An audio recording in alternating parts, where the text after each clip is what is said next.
gaafin jiru dubartiin takka biyya keessa jiraattee biyya alaa jiraattee nama bakka buufattee gaa'ila ofii mana murtiitti buusuu dandeetti. Yoo manni murtii buuse ni keenyu sun bu'a. Kabaramuu qabu mana murtii shari'aa yoon tahin tokkoffaa dubartiin nama wakiilinaa kennattee akka kiyyataa gaa'ila kanarraa jiisaa jechuu shari'aan hin eeyyamaaf. Seerri illee hin eeyyamaaf. Dubartiin takka nama bakka buufattee gaa'ilaaf tahee qabeenyaaf tahee nama bakka buufatuu hin dandeetti. Shari'allee ni eeyyama, seerri illee hin eeyyama. Garuu mana murtii idilee mana murtii mootummaatitti gaa'illi bu'a hidhamaa yoo ka jedhamu taate akka shari'aa islaamatitti mana murtii idileetitti gaa'illee hidhamuu hin danda'u, bu'ullee hin danda'u. Mana murtii idileetitti akka shari'aa islaamatitti gaa'illi achitti illee hidhamuu hin danda'u, bu'ullee hin danda'u.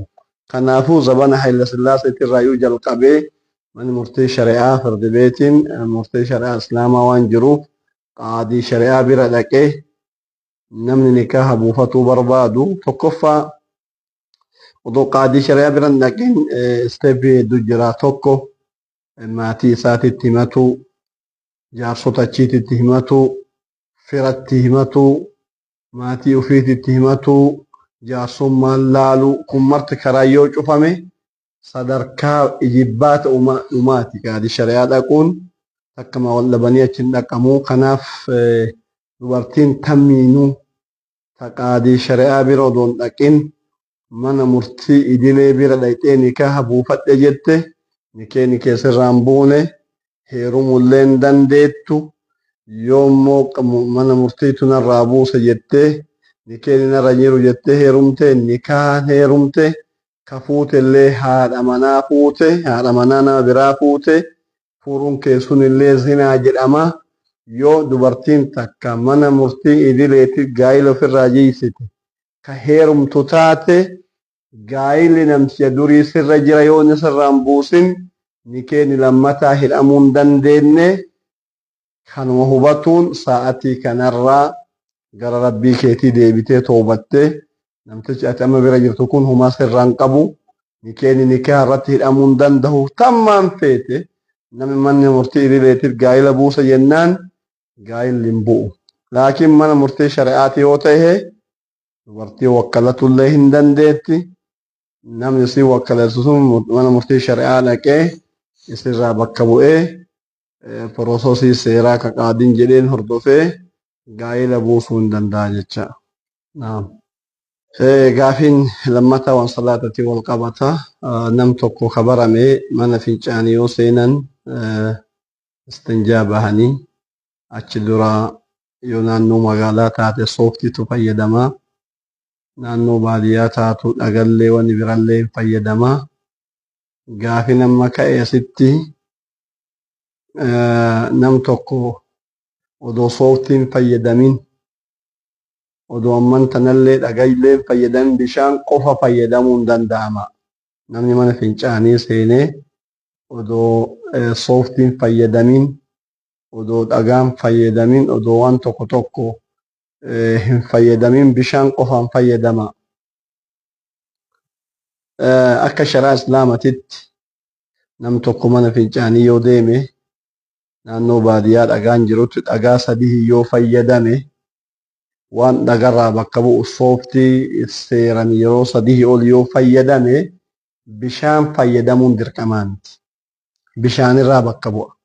Fakkii nam tokko mana fincaanii seenee mana fincaaniititti sooftii yoo fayyadame yeroo lama yeroo sadi haala gaarii yoo ka qulqulleeffatu taate bishaan gubbaan fiduun dirqamaa miti. Akkasuma naannoo baadiyyaa dhagaa fayyadamanitti dhagallee akkas fayyadamuun bishaan gubbaan fiduun dirqamaa miti. Dhagaan qofti hin gaya dhagaa sadi yoo ta'e sooftillee yeroo sadi seeran yoo fayyadaman bishaan akka sunnoomatiin gubbaan dhufa malee dirqamaa miti.